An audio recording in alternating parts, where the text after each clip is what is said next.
अगर आप इस वीडियो को पूरा वॉच कर लेते हैं तो आप अपने बहुत सारे पैसों की बचत कर सकते हैं, क्योंकि सर्दी की सबसे बड़ी प्रॉब्लम सॉल्व करने वाली हूँ।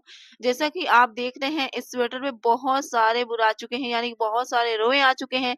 तो इस रोए को हटाने के लिए घर पे ही इसकी मशीन को रेडी करूंगी, वो भी ज़ीरो कॉस्ट में। तो प्लीज़ आप सभी से हम्बल रिक्वेस्ट है कि वीडियो को स्किप करके ना देखा करें, पूरा वॉच कर लिया करें। साथ में है कुछ ऐसे ज़बरदस्त और कमाल के टिप्स जिन्हें अगर आप देख लेते हैं तो आपकी साल भर की प्रॉब्लम सॉल्व हो जाएगी, क्योंकि बहुत ही अमेजिंग के टिप्स शेयर करूंगी जिससे आपकी बहुत सारी प्रॉब्लम दूर हो जाएगी। और ऐसे भी कुछ हैक्स हैं जिन्हें अगर आप इस्तेमाल करते हैं तो पूरी ठंडी आपको कोई भी प्रॉब्लम नहीं होगी। तो प्लीज आप सभी से हम्बल रिक्वेस्ट है कि वीडियो को स्किप ना करें, पूरा का पूरा वॉच कर लिया करें। अगर आप मेरे चैनल पे पहली बार आए हैं तो प्लीज मेरे चैनल को काइंडली सब्सक्राइब कर लें और ज्यादा से ज्यादा शेयर कर दें, बेल आइकन को भी प्रेस कर दें। तो चलिए बिना टाइम को जाया किए इस वीडियो को शुरू करते हैं। अस्सलाम वालेकुम माय यूट्यूब फैमिली, कैसे हैं आप लोग? होप करती हूँ जहाँ भी होंगे अच्छे होंगे। अल्हम्दुलिल्लाह मैं भी ठीक हूँ। टिप नंबर 1 जो है मेरी इस तरीके के बैगन को लेकर है। और बैगन कुछ लोग ऐसे होते हैं कि जो बैगन को डायरेक्ट ही काट देते हैं, जैसा कि आप देख रहे हैं। बिल्कुल भी आपने बैगन को इस तरीके से नहीं काटना है। अगर आप इस तरीके से डायरेक्ट काट कर बनाते हैं तो बहुत सारे टाइम ज़ाया हो जाते हैं, क्योंकि इसका जो छिलका है बिल्कुल भी गलता नहीं है और ये हमारे लिए नुकसानदेह भी है। तो अगर आप बैगन को छीलकर बनाएँगे तो आपका जो टाइम है बहुत सारा बचेगा, क्योंकि ये तुरंत से गल जाता है। जैसा कि आलू को हम गलाते हैं ना, कुछ ही टाइम में ये बहुत ही आसानी से गल जाता है हमारा आलू। उसी तरीके से आलू से पहले ही आपका बैगन गल जाएगा और आपकी सब्ज़ी तुरंत से रेडी हो जाएगी और इस तरीके से आप अपने टाइम की बचत कर सकेंगी और इसका जो टेस्ट होगा बहुत ही अमेज़िंग का होगा। एक बार मेरे कहने पे इस तरीके से सब्ज़ी बनाकर ज़रूर देखें, बैगन को छीलकर ही सब्ज़ी बनाया करें। अगली जो टिप्स है हमारी जी वो है हमारे टमाटर को लेकर। जैसा कि हम सभी जानते हैं कि जो टमाटर का बीज होता है हमारे हेल्थ के लिए बिल्कुल भी ठीक नहीं होता। इसका यूज़ करने से पथरी की शिकायत भी हो जाती है और जिन लोगों को पथरी की शिकायत रहती है उन्हें तो टमाटर बिल्कुल भी मना होता है खाने के लिए। तो अगर आप फ्यूचर में चाहते हैं कि आपको कोई भी पथरी वगैरह की शिकायत ना हो तो टमाटर के बीज को निकाल कर ही टमाटर का यूज़ करें। और इस तरीके से अगर आप टमाटर को लेकर रोल करते हैं हल्के हाथों से, उसके बाद जब आप कट करेंगे तो सारे के सारे बीज खुद से निकल जाएँगे, जैसा कि आप देख रहे हैं। और इस तरीके से जब टमाटर का आप यूज़ करेंगे तो आपको कभी भी इंशाल्लाह पथरी वगैरह की कोई भी शिकायत नहीं होगी। और इसके जो छिलके होते हैं वो भी बहुत ही नुकसानदेह होते हैं हमारे सेहत के लिए। तो कोशिश करें कि इनके छिलके और इनके बीज को निकाल कर ही टमाटर का यूज़ किया करें। और चलिए देख लेते हैं जो इसका बीज निकाला था उसको किस तरीके से हमने यूज़ करना है। अगर आप इस बीज को लेकर अपने हाथों पे कुछ देर के लिए रब करते हैं तो आपके हाथों में जितनी भी गंदगी जमी होगी सारी की सारी निकल जाएगी और आपका हाथ बिल्कुल साफ-सुथरा हो जाएगा। तो चलिए जी बढ़ते हैं अगली टिप्स की तरफ। अभी ये वाली जो टिप्स है हमारे स्वेटर को लेकर है, जैसा कि आप देख रहे हैं। हम मार्केट से बहुत सारे महँगे स्वेटर लेकर आते हैं ताकि वो खराब ना हो, कुछ दिन तक चले और देखने में ही प्यारे लगें। लेकिन होता क्या है कि 1 से 2 बार वॉश के बाद इसके ऊपर से रुएँ निकलने शुरू हो जाते हैं, यानी बुर निकलने शुरू हो जाते हैं, जो देखने में बहुत ही खराब लगते हैं।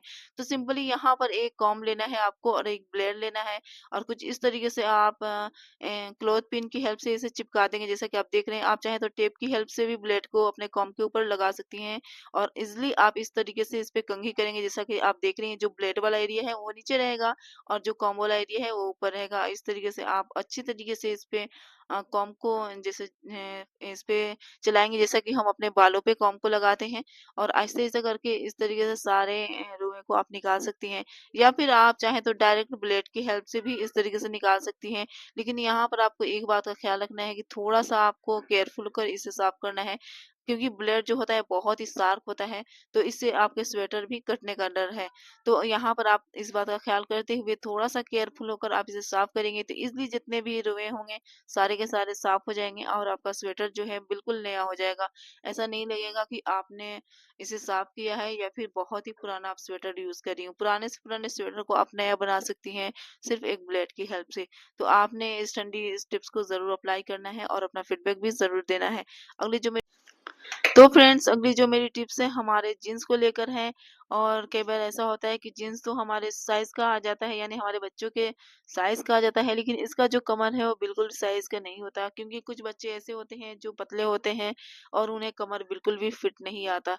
तो यहाँ पर एक टिप्स शेयर करूंगी आप सभी के साथ। इस तरीके से जो बेल्ट वाला यहाँ पर जो पट्टी लगा हुआ होता है, अगर बेल्ट वाली पट्टी में आप बटन को इस तरीके से डालकर जब बंद करेंगी तो कुछ हद तक ये इसका जो कमर है कम हो जाएगा, जैसा कि आप देख रही हैं, और आसानी से आपके बच्चे इसे पहन सकते हैं। तो ये वाली टिप्स को आपने ज़रूर लाज़मी ट्राई करना है और अपना फीडबैक भी देना है। चलिए बढ़ते हैं अगली टिप्स की तरफ, और ये वाली टिप्स मेरे दिमाग में अचानक से आई कि मैं आप सभी के साथ शेयर कर दूँ, क्योंकि जो ये प्याज़ होते हैं ना, इन्हें काट कर आपने बिल्कुल भी यूज़ नहीं करता है। इसमें बहुत सारे बैक्टीरिया हो जाते हैं बहुत ही जल्दी, और ये हमारी सेहत के लिए बहुत ही नुकसानदेह होता है। तो अगर आपके घर में भी इस तरीके से प्याज हो जिसपे इसकी जो जड़ें निकलनी शुरू हो जाती हैं, जो पौधे से निकलने लगते हैं, ऐसे प्याज का आपने बिल्कुल भी यूज़ नहीं करना है। अगर इस तरह की प्याज़ें हैं तो उन्हें बिल्कुल आप यूज़ ना करें, हटा दें। और इससे बचने के लिए भी एक टिप शेयर कर रही हूँ। कई बार ऐसा होता है कि हम बहुत सारे प्याज को लेकर आ जाते हैं मार्केट से और स्टोर करते हैं। तो अगर आपको इस तरह के डर हो कि इसके जो पौधे निकलने शुरू हो जाएँगे, तो आपने क्या करना है कि थोड़ा-थोड़ा सा प्याज का जो जड़ है, ऊपरी वाला पार्ट है, और इस तरीके से जो जो नीचे वाला जो जड़ होता है उसको थोड़ा-थोड़ा सा आपने कट कर देना है। अगर इस तरह से कट करके रखेंगे ना, तो आपके प्याज़ से पौधे बिल्कुल भी नहीं निकलेंगे, और इस तरीके से आप अपने प्याज़ को बहुत टाइम तक, यानी लंबे टाइम तक सेव करके रख सकती हैं, जैसा कि आप देख रही हैं। क्योंकि बहुत सारे लोग घर में बहुत सारे सामान जो है बहुत ही ज़्यादा मिक़दार में आ जाते हैं, तो इस तरीके से आप सेव करके आसानी से चला सकती हैं। आपका प्याज़ बिल्कुल भी खराब नहीं होगा, क्योंकि अगर जिस प्याज़ से पौधे निकल जाएँ, उनका अगर आप यूज़ करती हैं, तो आप बीमार पड़ सकती हैं। इसमें पॉइज़न हो जाते हैं, तो आपने इस तरीके के प्याज़ या फिर आलू का बिल्कुल भी यूज़ नहीं करना है। इस बात को आप अपने दिमाग में बैठा लें और इसे बिल्कुल भी यूज़ ना करें। इससे बचने का भी मैंने टिप्स दे दिया है कि किस तरीके से इस प्रॉब्लम से बचा जा सकता है। अगर आप ढेर सारे प्याज़ लेकर आ जा रही हैं, तो थोड़ा-थोड़ा सा कट करके रखेंगी, तो बिल्कुल भी प्याज़ में से पौधे नहीं निकलेंगे। चलिए बढ़ते हैं अगली टिप्स की तरफ, और ये वाली जो मेरी टिप्स है हमारे जीन्स को लेकर या फिर गर्म कपड़े को लेकर है, यानी गर्म ट्राउजर को लेकर। हम मार्केट से जब भी हम लेकर आते हैं, थोड़ा-सा हम बड़ा ही लेकर आते हैं, क्योंकि हम लोग सोचते हैं ये कुछ दिन तक ये बिल्कुल भी छोटा ना हो और बच्चे हमारे कुछ टाइम तक इसे आसानी से पहन सकें। लेकिन इसकी जो कमर होती है वो थोड़ी-सी चौड़ी आ जाती है। तो ये हमारे बच्चे को बिल्कुल भी फिट नहीं आती, बेल्ट लगाने के में बाद भी ये फिट नहीं होती उनके कमर में। तो अगर आप चाहते हैं कि आपके बच्चे के जीन्स का कमर या फिर गरम ट्राउज़र का कमर थोड़ा-सा कम हो जाए, तो इस टिप्स को आपने ज़रूर ट्राई करना है। इस तरीके से ज़रूर सिलाई लगाना है, जैसा कि आप देख रही हैं वीडियो में।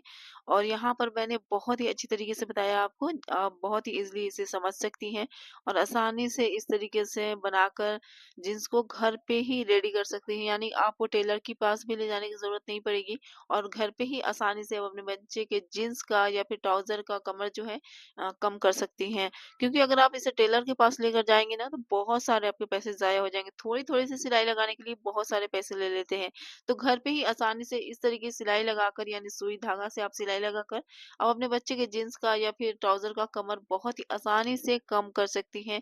और यहाँ पर इस तरीके से आपको बच्चे का जो कपड़ा है वो आसानी से पहन भी सकते हैं। तो यहाँ पर मैं थोड़ा-सा स्लो करके दिखा रही हूँ, ताकि आप लोग अच्छी तरीके से समझ सकें और इस तरीके से सिलाई को लगा सकें। फिर भी अगर आपको समझना है, तो आप वीडियो को रिपीट करके भी देख सकते हैं।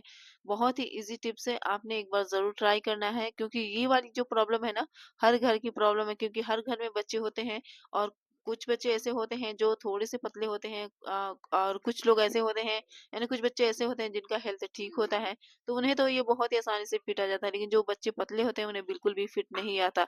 तो आपने इस टिप्स को लाज़मी फॉलो करना है। और इस तरीके से सिलाई अगर आप लगा देते हैं, तो बिल्कुल भी पता नहीं चलेगा कि आपने इसे सिलाई लगाकर ही छोटा किया है। तो ये वाली जो टिप्स है बहुत ही कमाल की है, और फिर पलटते हुए भी जो कपड़े को मैंने छोटा किया था, उस पर भी हम सिलाई लगा देंगे, जैसा कि आप देख रहे हैं इस तरीके से टाँके लगा देंगे, और बिल्कुल भी ये पता नहीं चलेगा कि इस पे मैंने सिलाई लगाया था। ऐसा लगेगा जैसे कि ये टेलर के पास से ही इसी तरीके से सिल कर आया है। तो ये वाली जो टिप्स है बहुत ही कमाल की है, क्योंकि हर घर की प्रॉब्लम है। तो ये प्रॉब्लम आपकी आज से सॉल्व हो जाएगी, अगर आप वीडियो को एंड तक देखते हैं तो। क्योंकि स्टेप बाय स्टेप सारा कुछ आपको सीखने को मिलेगा, और इस तरीके से आप बहुत ही आसानी से जो जीन्स का जो कमर होता है उसे आप छोटा बना सकती हैं। और यहाँ पर आप देख सकती हैं लाइव रिजल्ट, बिल्कुल भी पता नहीं चल रहा है बिल्कुल फिट सिलाई हुआ है इसका। तो ये इसका कमर भी आप देख सकती हैं। और यहाँ पर एक और टिप शेयर करने लगी हूँ, वो भी हमारे जीन्स से ही रिलेटेड है, क्योंकि जीन्स आजकल जो चल रहे हैं ना, थोड़े से छोटे लोग पहन रहे हैं। तो ऐसा कई बार होता है कि थोड़ा-सा जो जीन्स हम लेकर आते हैं, यानी कि जो जीन्स होता है हमारा थोड़ा-सा बड़ा हो जाता है, तो बच्चे क्या करते हैं कि ज़िद करने लगते हैं कि इसको काट कर ही फेंकें, क्योंकि ये बहुत ही खराब लग रहा है।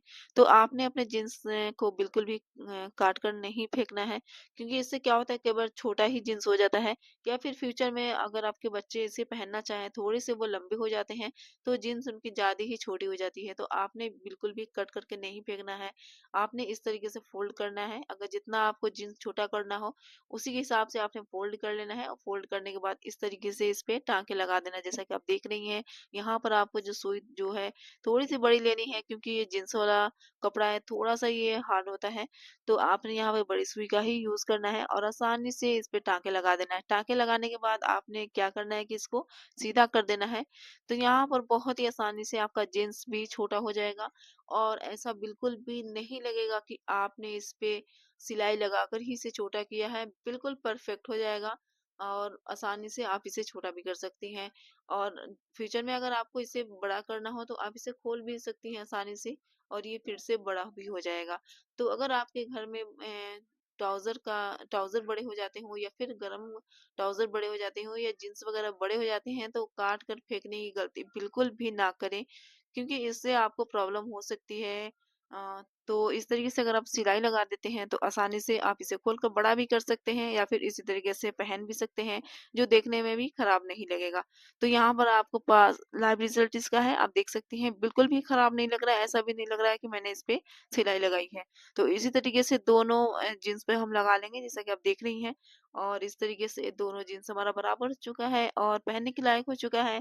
तो इस तरीके से आसानी से आप टाँके लगाकर भी जीन्स को घर पे ही छोटा कर सकती हैं, बिना टाइम को ज़ाया किए हुए, क्योंकि तुरंत से ये लग जाता है। अगर आप टेलर के पास लेकर जाती हैं, तो बहुत सारे पैसे ले लेते हैं, थोड़ी-थोड़ी सी सिलाई लगाने के बहुत ही पैसे लगते हैं। और तो अगर आप जीन्स लेकर जाती हैं टेलर के पास, तो इसके तो बहुत सारे वो पैसे ले लेते हैं, क्योंकि वो बोलते हैं कि जीन्स की सिलाई जो है बहुत ही महँगी होती है। तो इस तरीके से बिगर टेलर के पास ले जाए ही आप घर पे ही आसानी से अपने जीन्स को छोटा कर सकती हैं, इसके कमर को भी पतला कर सकती हैं।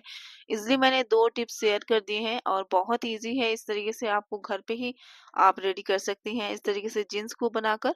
तो आपको आज की मेरी कौन-सी टिप्स सबसे ज़्यादा अच्छी लगी, कमेंट में ज़रूर बताएँ। मिलते हैं आप लोगों से अगली वीडियो में, तब तक के लिए मुझे इजाज़त दें। अल्लाह हाफ़िज़।